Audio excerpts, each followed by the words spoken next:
Alright, so today we're gonna run our first Facebook ad.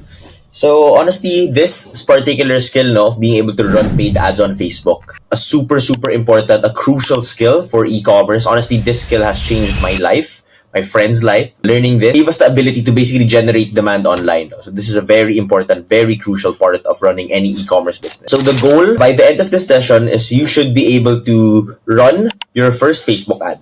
So before that, before we run our first Facebook ad, we first have to understand the Facebook or Meta ecosystem, no? And what are the assets that you need to create and set up to be able to run a well-functioning ad, and how these assets actually relate to each other. No? So it does get a bit complicated. So I'm gonna try to explain it as best as I can. I also created Meta Business Setup Checklist, which I will be sharing in the description below. First, let me explain the Meta Business ecosystem. First, you have your own Facebook personal account. So this is the Facebook that you use to interact with your friends. This is tied to you as a person. When you're running a business, that's gonna be separate from you as a person or you as your personal Facebook account. Since this is going to be separate, it's going to be housed in the Meta Business Manager account. When you're creating a business, when you want to run ads on Facebook, the first step really is to create a Meta Business Manager account. So for me personally, I already have a Meta Business Manager account. In fact, I'm already at the limit of it. The limit is 2. For you guys, if wala pa kayo Meta Business Manager account, you have to create a new one. So we'll run through that process later on how to create these assets. Pero let me explain first how each asset relates to each other. Alright, so Meta Business Manager, this houses all your other assets. No? So essentially, ito yung pinaka headquarters mo. It's your central access and control for all the other assets. So here, that's why Business Manager is the very top. Next, below that, or the Business Manager contains different assets. No? So the assets are your Facebook page, your Instagram account. These are your storefronts. Your ad account, which is used to manage and run your ads. You also have your data sources, like your Pixel, and then your commerce catalog. Those are your data sources. Each data source is also housed in the Business Manager. So just to run through that again, no? Business Manager is the very top. Below that, you have your Facebook page, your Instagram account as your storefronts, your ad account to manage and run your ads, your data sources, which are your Pixel, and your catalog. And then there are also a few things that you have to tweak in order to make sure that the assets are set up correctly. No? So your Pixel, you have to set up your events manager properly so that your Pixel fires. Essentially, ano ba yung Pixel? Briefly, a Pixel is used to track the movement of customers on your Facebook page, on your website, and you kind of are able to use that data to make better decisions. No? And so generally that's kind of an outline. We'll go deeper into each asset as we go along. Okay. So let's see, no? Catalogs, data sets, and pixels. Yep, this is correct. All right. Okay, so now I'm currently on my Meta Business account. So I already have that. Okay, let's run through the checklist, no? So Meta Business account, Meta Business Suite account, I already have that. So I can check that. Next, I have to create a Facebook page and an Instagram account. So this is my Facebook. Let me create a Facebook page real quick. Okay, pages. Create new page. Dead Kings Club.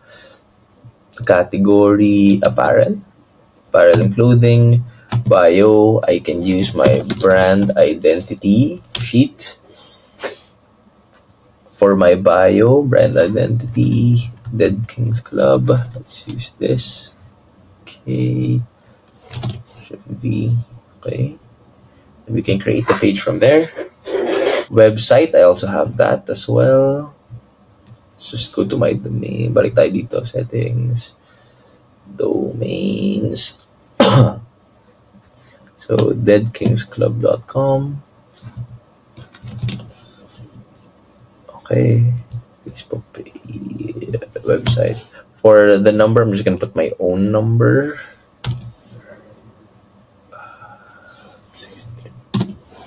Okay.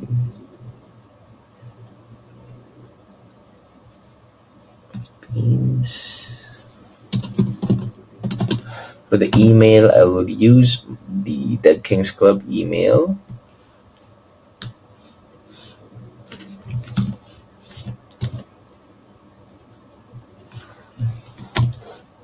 Okay. Location, 81, my house. Hours, always open. Muna tayo. Okay, next. No thanks. Add the profile picture. So we should have our assets set up as well. So, Dead Kings Club. Nga pala, yung banner nga pala, hindi pa siya na-download. So, let's see if I can download it directly from here. Content files. There we go. Okay, let's see if I can download here. Hey, nice, I can download. Okay, so my profile picture is gonna download my logo. Pero transparent logo to eh. So let's go back to logo.com. Let's get me. Okay, so logos. Alam ko meron ditong black background. Wala.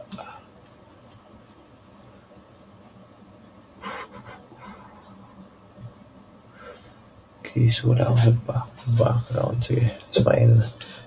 Let's just add profile picture. Oops. Just use this. Download. Okay. Lagyan na natin cover photo. And KC logo. There we go. Good. Oh shit. Masyadong malaki tong logo. Let's go to Canva.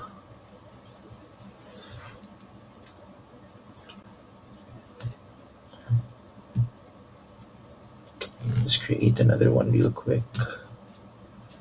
Okay, so tayo bago, add page. Let's make the background black. Then uploads. Let's look for the logo. Oh shit, okay. Sige, download naman siya from logo.com. Color logo. Okay, download this again. There we go.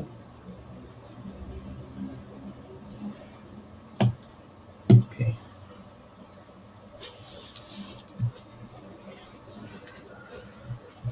Okay. Make it small. So the reason why we're making it small, para we have room to work with pagdating sa Facebook. So download.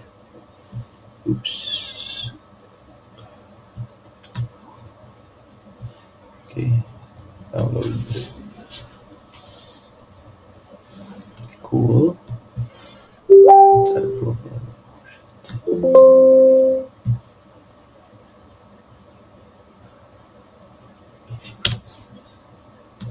Sorry about that. Oh, perfect. Okay. Not that perfect. Medyo malaki siya. Damn it. Alright, sige, lakihan natin siya konti.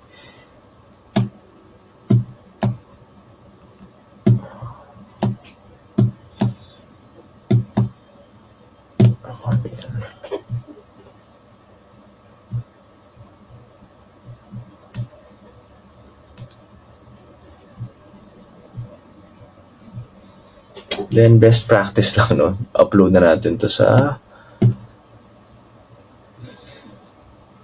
account natin. Okay. Facebook page. Let's remove that. Add a profile picture. Perfect. There we go. Okay. Next.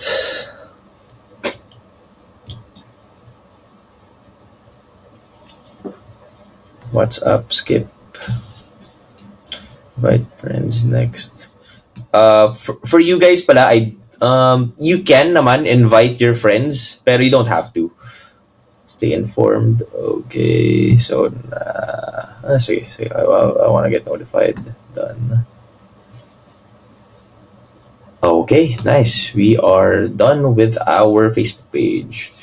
Okay, next thing is the Instagram account. Pero for now, para mas mabilis tayo, kasi you don't really need, so the Instagram account, it's not necessary. We can start we can run our first Facebook ad even with just the Facebook page.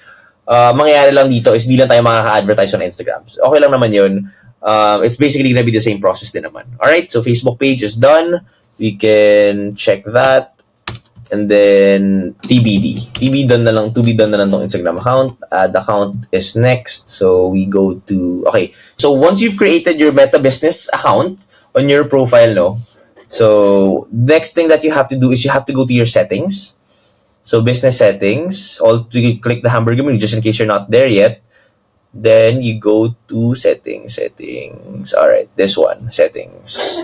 So, okay, ito yung settings. Iba yung settings sa ad account settings. Okay, those are two different things. So, page, what we have to do is we have to add an existing Facebook page. Okay, URL. There we are. Lumabas tayo agad. Okay, next. People with access to the page, it's gonna be me. Request approval, I agree. Add page. Okay. For you guys pala, if you have other team members, you can add them as well. First, sa Meta Business Suite, you can add them here as people. Invite their Facebook account. Pagdating sa pages, you have to go to the page itself. And then you can give them access from here. Page status, page and tagging settings, I think. These are page details, page setup, I think. Page access. So yun, page settings and privacy, page access. People with Facebook access, you can add your teammates here, whoever will help you manage your Facebook account. So anyway, na-add na natin yung Facebook page. Next thing, let's go back to our checklist. It's gonna be yung ad account. So Meta Business Suite, ad accounts, we add, and then we create a new ad account. Ad account name, it's gonna be Dead Kings Club. Currency, Philippine pesos. Then next, my business. Confirm. Okay, create ad account. So, now, since na-create na natin yung ad account, next step, actually hindi. I think we don't need to add the page to the ad account anymore, pero we'll see. So, okay, you have to add payment info for your account pala, for your ad account. So, I'll do that now. Okay. I added my card details lang sa ad account. Okay. So, ad account is done. Let me just share my screen before I forget. After that, okay, may ad account na tayo. I have full control. Okay, what's next? So, ad account. Okay. Next is gonna be yung pixel. So, data sources. Like data sets in pixels. So, when it comes to creating the pixel, it's not as straightforward as going here dito sa data sources, data sets, and pixels, no? So, what we have to do is we have to go to the events manager. So, there are multiple ways to get to the events manager, no? You can go through here, dito sa burger menu, events manager. Pwede rin siya dito, may para shortcut menu rin sila dito ng events manager. So, let's just go to it. Now, once we're here, mapupunta ka sa overview, connect data, use web, dahil website, dataset. Okay, sorry. You can create new dataset and then ilalagay nyo dito yung pangalan ng brand nyo and then the word pixel. So for this one, it's gonna be Dead Kings Club Pixel. So since nagawa ko na siya, it's asking me to create a new name. So once nagawa na siya, when you go to your datasets, it'll appear here as Dead Kings Club Pixel. And then after that, makikita nyo na rin siya sa all tools. And sabihin, when we go back to the business settings, makikita na rin natin siya dito sa data sources, and then dataset and pixels. So, ganun lang naman siya to create a pixel. It's not as straightforward, pero that's how you do it. So, let's check that. Okay. Next is gonna be yung event manager setup, and then yung domain verification, and then yung commerce catalog. Okay. So, let's start with the events setup, no? So, pagdating natin dito sa pixel, dataset is not receiving events yet. So, ibig sabihin lang nito, meron na tayong pixel. This is like the collector of data, but we haven't installed it on our website yet. So, we need to install it on our Shopify website para anytime somebody interacts with our website, we can capture that data and use that data to better target and better generate demand. So, yun yung basic logic nun. Okay, let's go to Events Manager.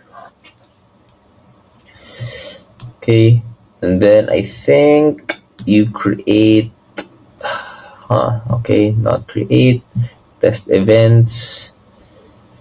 Ooh, okay, we have to set it up first. You just try to remember paano nga to i-set up properly. I think it's connect data web. Let's use our existing. To pixel. Next. Okay, see what happens. Ayun. Okay. Alright, tama yun. Now, once you're there, you can let's set up manually. Hindi, mas mahirap pa manually. Set up with partner integration, Shopify. Okay. Just choose Shopify.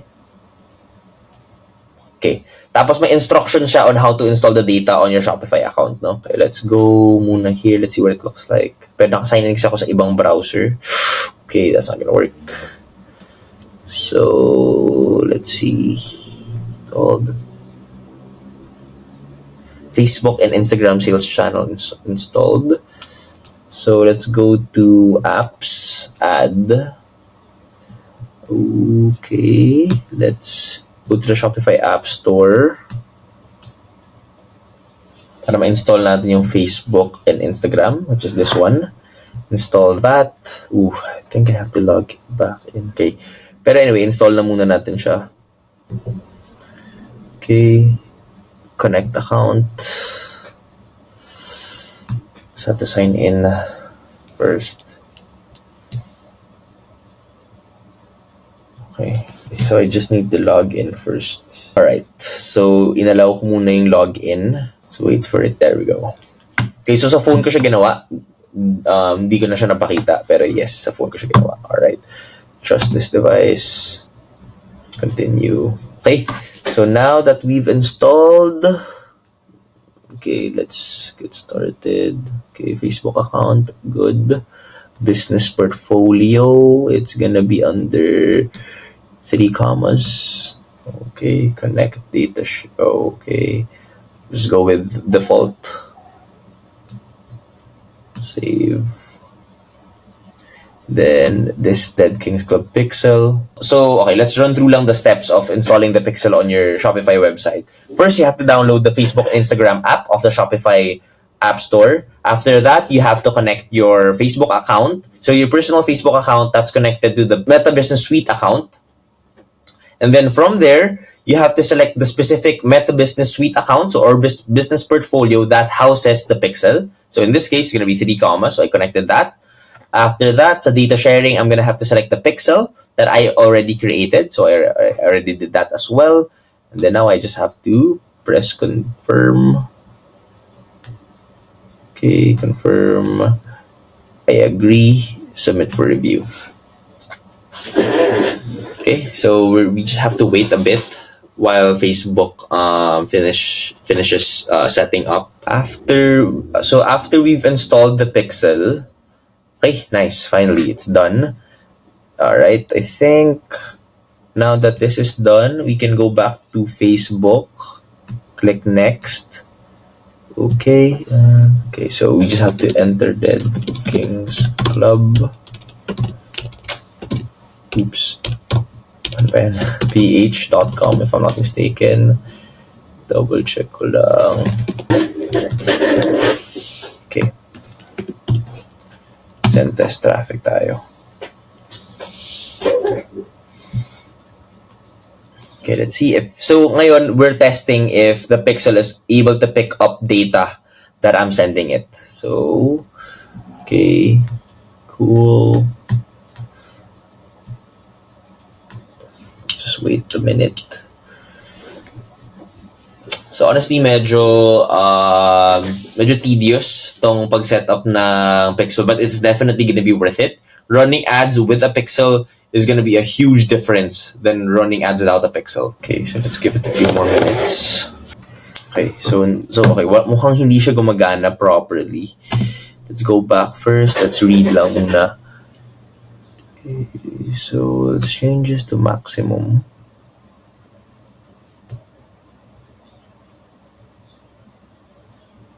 Okay. Now, let's refresh lang muna. Dito pa rin tayo sa Events Manager. Okay, let's refresh it.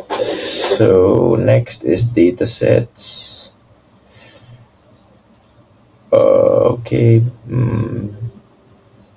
We are here sa the Kings Club Pixel. Continue our setup.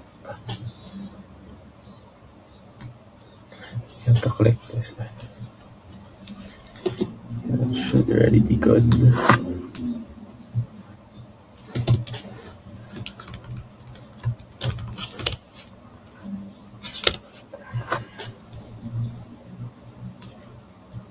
Okay.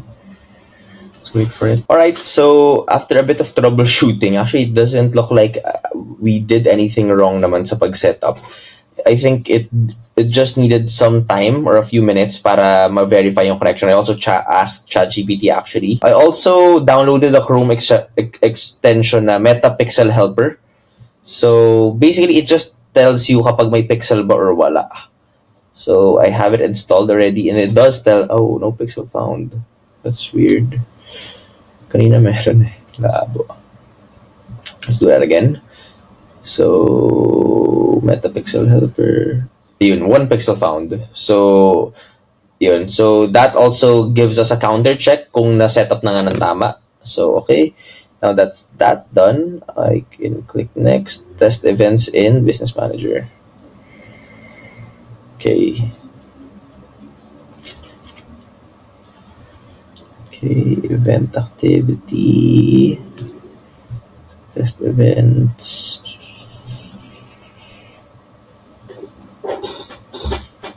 Okay, overview. Set up. Ano dito eh? Oh, it's weird.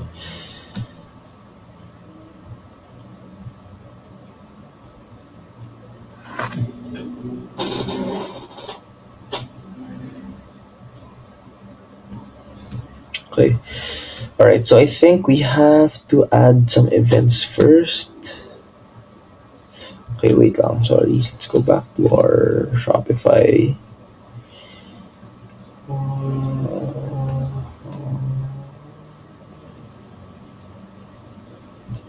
Overview.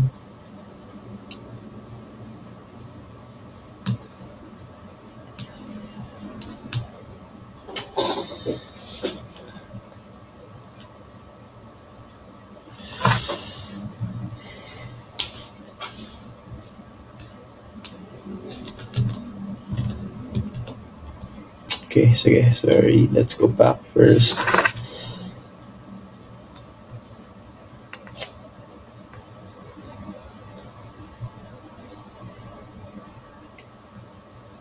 Alright, so sorry about that. Continue lang muna natin, no? Okay, so ngayon, the ad set, the pixel has already been set up. So nandito tayo sa Events Manager natin.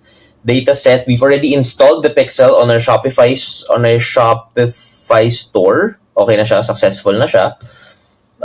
Next step na lang is to configure the test events. To configure we don't need to configure the events anymore kasi by default naka-set up na siya kay Meta, no? All we had to do was test the events. So to do that, we actually just needed to go to our website. Pagdating mo sa website, click on a page, click add to cart. After that, click checkout. para lang mag-fire yung pixel. You don't need to initiate the purchase, pero it's good also that if you do. Tapos ang mangyayari diyan after a while dito sa pixel mo, sa test events, lalabas dito yung mga recent activity. So it should show the recent activity para malaman natin na nakaset up nga ng tama yung pixel mo. Another part, I think it also used the Meta Pixel Helper here. Yan, para makita din yung mga events na natitrigger. So that's another way to counter-check. So 2 ways of checking it. Okay, so okay na tayo dito. Ang ginawa ko lang muna, click the overview. And then, since 67% complete pa lang siya, I think ito yung next na kailangan ko i-set up. I don't think it's required. Okay, so anyway, na-set up na natin yung events manager natin. So we could click that. Next is domain verification. So, let's go back here to our business settings. So, X natin yan. Go back here to our business settings. It's gonna be in integrations. No. Brand safety. All right, domains. I gotta add a domain. Okay, so deadkingsclub.ph.com. Add. Okay.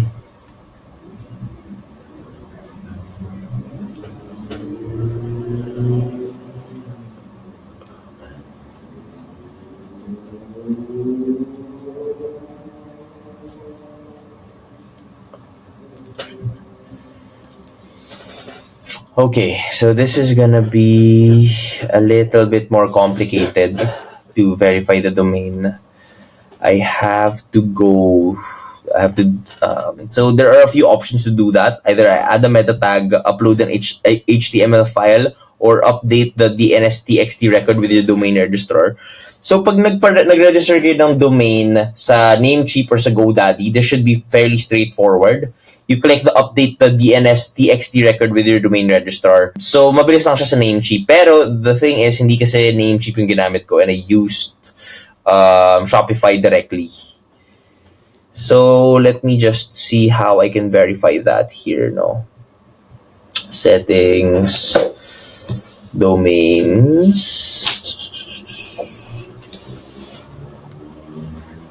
Okay. Domain settings. Ayan. Alright. So, I think pwede naman natin gawin dito. So, DNS record, DNS settings. Okay. TXT record. Okay. So, let's go back here.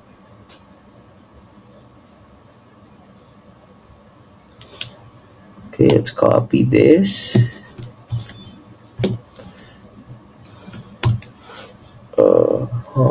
Sorry. It should be, I think this is the TXT value. Okay, so when in doubt, I could just ask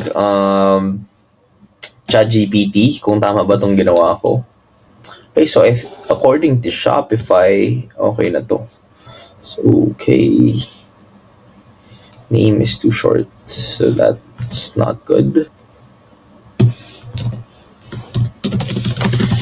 Try this. Okay.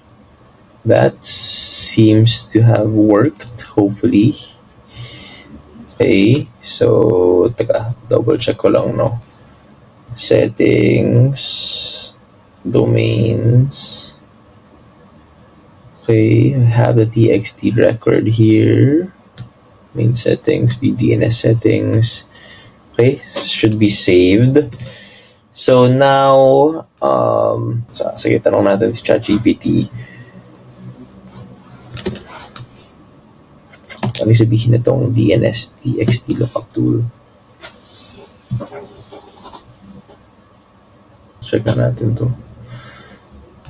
Open link.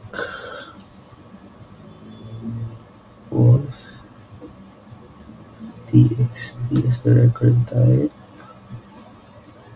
Enter your domain.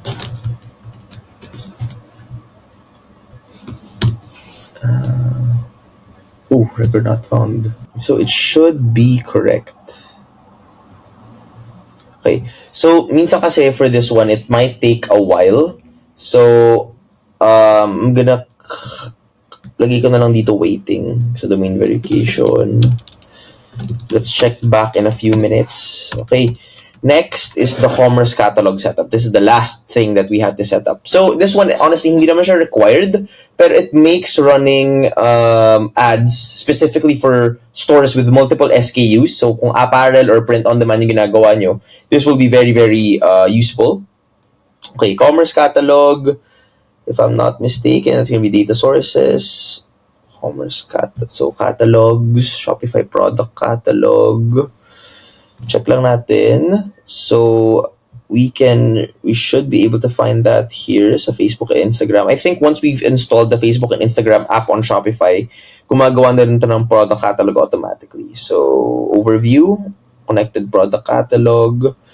Let's just see this ID, no? 60635. Oh, okay. Yep, that's this product catalog. Maybe we can rename it para mas madali.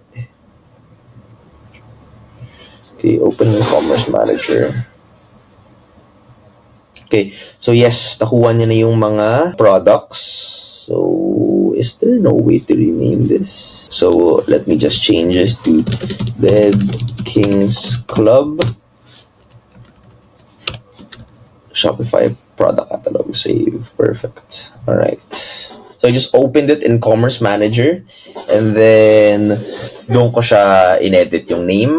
Okay, so this should be correct if I'm not mistaken. So I could check this. Okay, check ulit natin yung domain verification. So, okay, we can X this. Domains. Okay, not verified yet. Verify natin yung domain. Verification failed. So, should be here sa domain.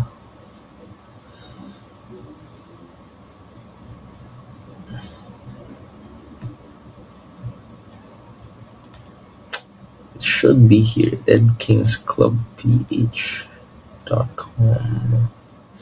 Okay, so I guess we'll just have to wait, no? So, while that's being verified, what we can do now is actually start running our Facebook ad. So, actually, add ko lang pala yan. Here, run first Facebook ad. Okay. That's gonna be the main task natin, no? Okay. So now, I'm gonna go to my ads manager. Make sure na yung ad selected is yung Dead Kings Club. Okay, so we click create. Okay. So what we can do so there are multiple ways or multiple strategies on how to run your first campaign, no? Some people like to do engagement first. Actually, medyo binago na pala nila. So, sales or engagement. Okay, so medyo may two different camps, no, when running your first Facebook ad. Some people tell you to go straight to conversion. Other people tell you to go straight to engagement. So, me personally, medyo indifferent naman ako. Okay, sorry. Let me just explain muna ano ba yung when you're creating a campaign kasi yung tawag dito. So when you're running your first Facebook ad, you're gonna create a campaign. So the campaign has different objectives. You have awareness, traffic, engagement, leads, app promotion, and sales. So automatically, since we're selling to end consumers, and then we're not really selling an app, hindi na natin kailangan yung leads and app promotion na campaign objective. Yung leads kasi, this is more for B2B companies. App promotion naman, obviously, if you have an app. So, awareness, traffic, engagement, and sales. Yun lang talaga yung main objectives na tinitingnan natin when running an e-commerce store. So, awareness and traffic, honestly, this isn't that important. Kasi basically, you're not telling, what you really want are sales. Or the closest thing to a sale is engagement. So, what we want to do is we want to optimize automatically for the result that we want, which will be sales. So, ayan. So, that's why we choose sales as our campaign objective for our first ad. You can play around with it. You could test different types. Okay. So DKC, first campaign. Okay, objective is good. Advantage plus catalog cards. Okay, let's do that. Turn that on. Catalog natin, Dead Kings Club. So, eto, kapag hindi natin sinetup yung product catalog natin, this won't actually appear. So, what's the advantage of setting up a catalog beforehand, though? The catalog, what it does is it takes all your products from your website and then automatically kinukuha to ni Facebook and it selects the product, the best product to show to the best person. So, you're basically taking advantage of Meta's AI to create better ads. Okay, campaign budget. Okay, ad set budget. So we'll do campaign budget para it's simpler, pero I'm not gonna do 800 per day. I'm gonna do 100 per day. It's actually technically, ano to eh. Sige, let's do 300 per day. Budget scheduling. Okay, let's go.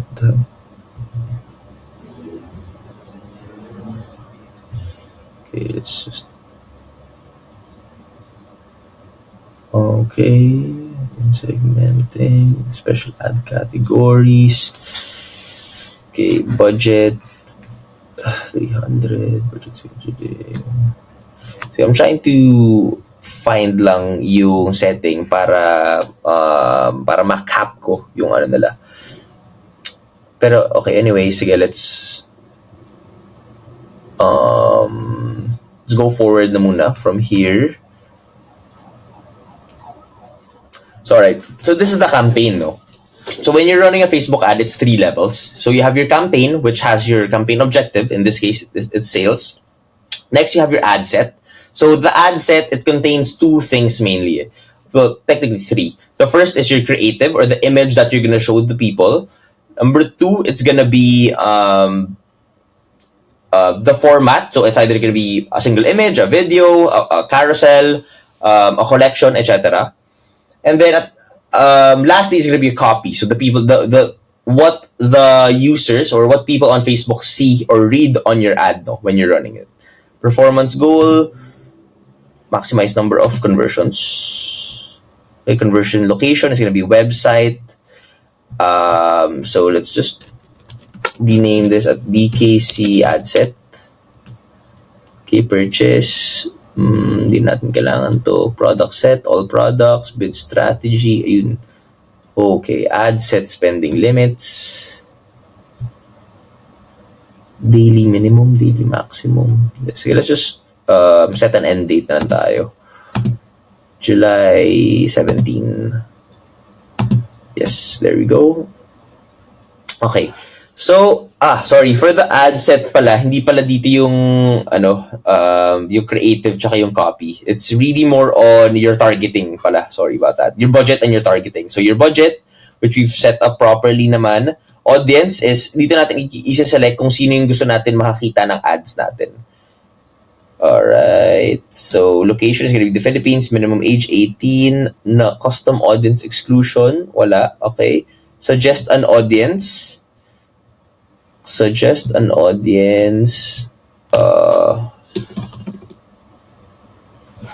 these are custom audiences. Okay, dito tayo, sorry. Sa detail targeting. Tapos lagay natin dito streetwear.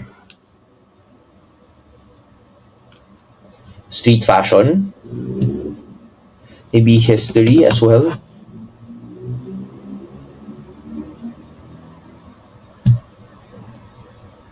Okay, that's good enough. So, ito na yung mga gusto natin i-target. Placements are gonna be automated. Okay, let's click next. And then, now we're gonna create the ad. Dito sa ad yung image, format, and then copy. So, okay, Facebook page. It's gonna be Dead Kings Club. Instagram account. Use Facebook page. Okay. Oh, Ben. Teka, refresh muna natin.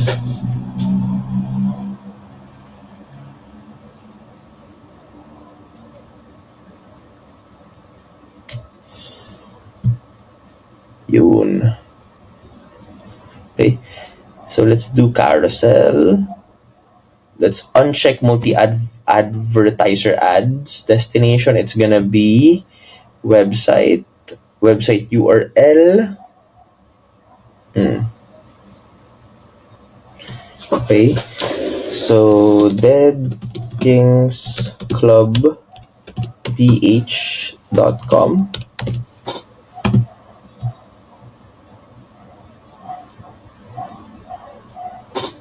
Oh, that's weird. So I think it needs yung ano eh. Teka. Copy this first.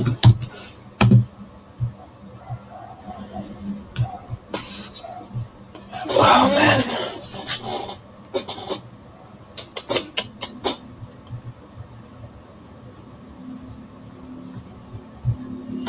I think it needs yung HTTPS eh.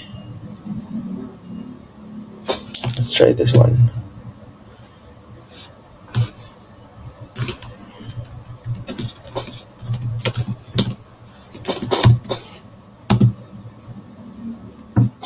There we go. Finally, okay na siya.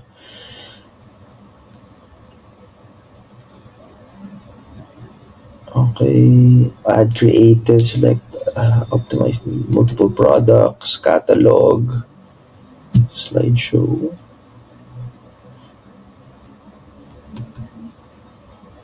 Okay. Yun, there we go. Okay, sorry. So let me explain lang what I did, no? So nandito na tayo sa ad mismo. So I just renamed it. Identity, I just used the Facebook page, Dead Kings Club. For the ad setup, ang ginawa kong format is gonna be carousel. There are other options like single image or video, collection. All are, pwede naman any. Up to you kung ano yung gusto mong format. I unchecked yung multi-advertiser ad. Destination is gonna be website. I put my URL. Add creative is gonna be multiple products. Slideshow. Headline is gonna be product name. And then we can also let's just put mission statement as the copy.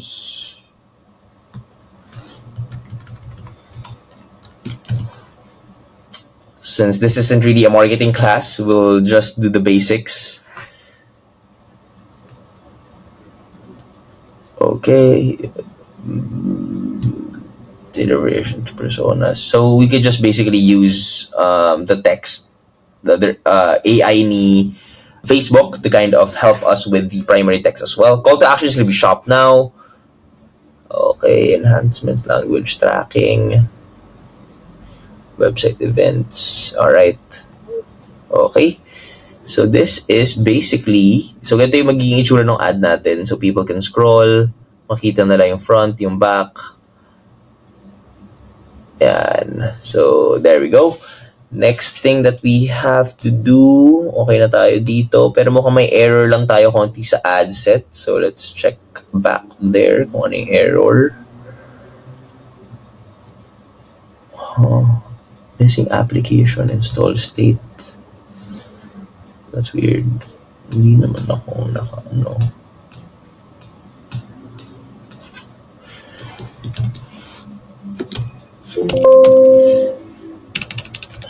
That's weird. I think honestly bug lang to. Yeah, Facebook does that sometimes. May error siya na hindi naman talaga error. Location kasi natin ng website. Conversion location.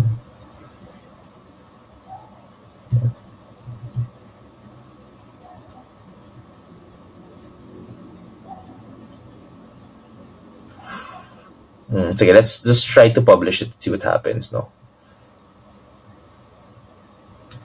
Okay. Sorry, may ano lang. Some items not published because of errors. Okay, so let's see.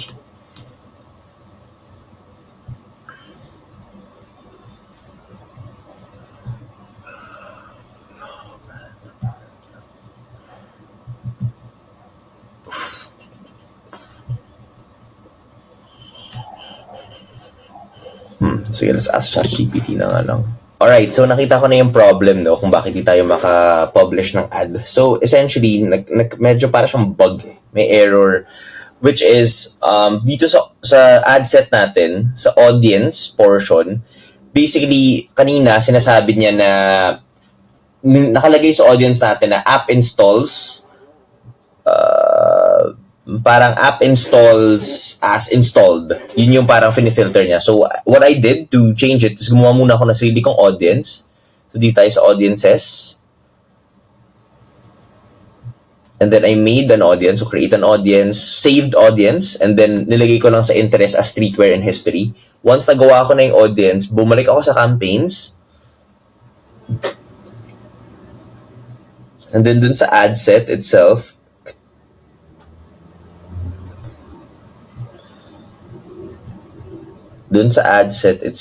doon ko na ginawa yung, ang ginawa ko sa ad set, sa audience, doon ko na sinelect yung saved audience. So yeah, that's pretty much it.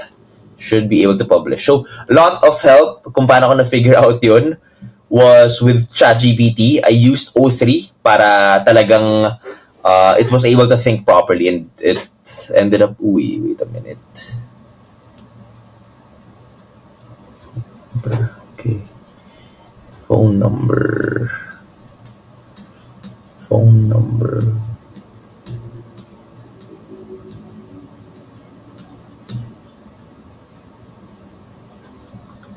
Needs a phone number?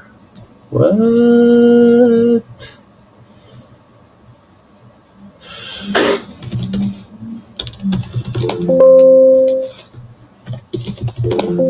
Okay, it's not here. So let's try that again. Publish.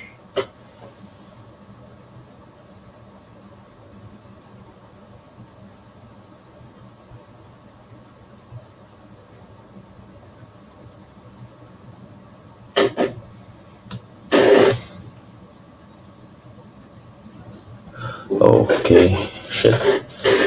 So I have to verify a phone number sa ad account first. So ads manager, yes, account overview. I think we'll have to go to ad account settings.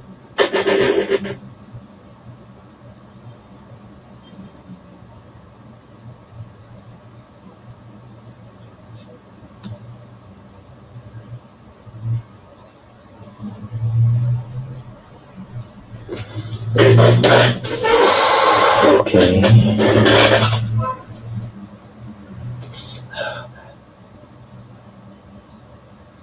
So yeah, hold on, let me figure this out again. Okay, so this time nakita ko naman na siya agad sa ads manager.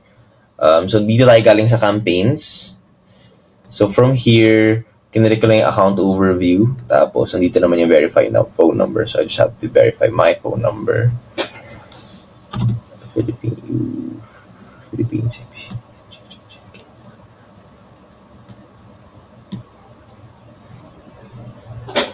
So 917-562-551. Next.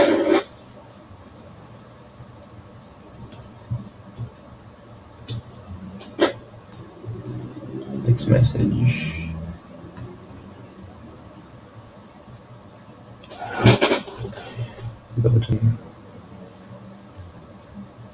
Ooh, what happened?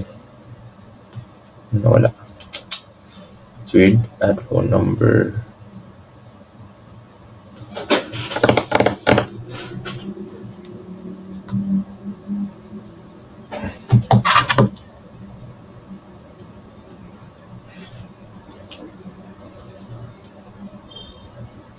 Okay.